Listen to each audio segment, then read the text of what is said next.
ना निर्णय और ना ही उनके हाथ में कोई न्याय प्रणाली है। न्याय भी नहीं दिला सकते। कल का जो दिन है पूरे विश्व के अंदर न्याय दिवस का दिन होगा, उस दिवस को भी कम से कम याद कर लें, तो कम से कम हमारे भारत में न्याय प्रणाली तो सही हो। न्याय प्रणाली के लिए भी सही नहीं है, वहां भी शोषण ही शोषण है। क्यों?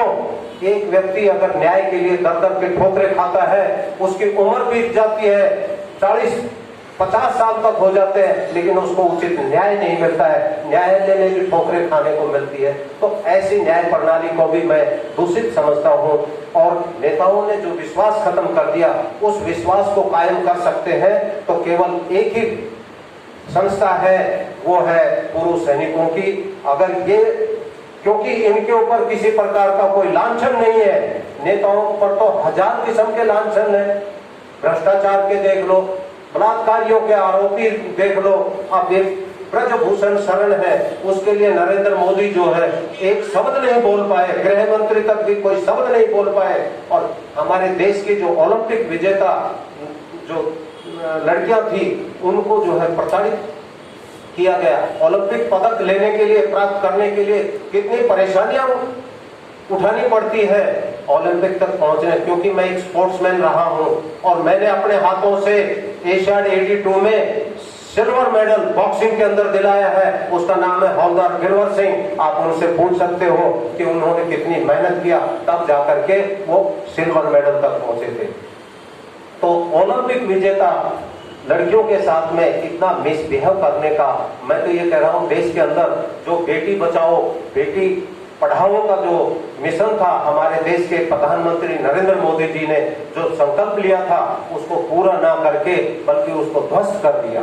वहां पर सोचने की जरूरत है। हमारे देश से हमारी सभ्यता और संस्कृति को भी खत्म किया जा रहा है, हमारी पश्चिमी सभ्यता को लाकर के जबरदस्ती थोपा जा रहा है, उसी से हमारे देशवासियों का, नागरिकों का शोषण किया जा रहा है। हमें उस शोषण से युद्ध करना है और शोषण से संग्राम कर छेड़ना है। जिस प्रकार से 1857 की क्रांति हुई थी एक मंगल पांडे के द्वारा, जो इस पूरे देश के अंदर गोरे अंग्रेजों को भगाया था, ठीक उसी प्रकार से अब हमें इन नेताओं को, अब काले नेताओं को इस सत्ता से बाहर खदेड़ना है, ताकि हम अपने देश के अंदर भारतीय संस्कृति और सभ्यता के अनुसार अपना आदान प्रदान और विचारों को आदान प्रदान करके और हम अपने नागरिकों, देश के नागरिकों का जीवन जो है बहुत ही सभ्य और सरल बना सके।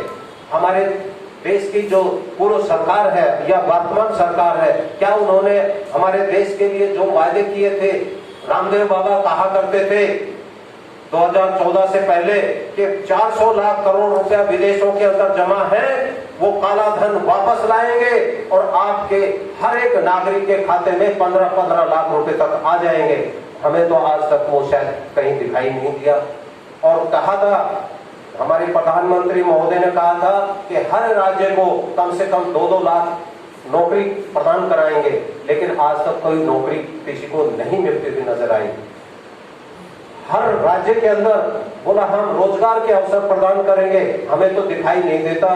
केवल भुखमरी की कगार पर पहुंची हुई है, भ्रष्टाचार कगार पर पहुंचे हुए है। आज किसी भी ऑफिस में जाकर के देख लीजिए, आपका बगैर पैसे दिए हुए, पहले कांग्रेस सरकार थी, शुरुआत तो खैर उसी ने कर रखी है कि भाई भ्रष्टाचार फैलाओ, काम चलाओ।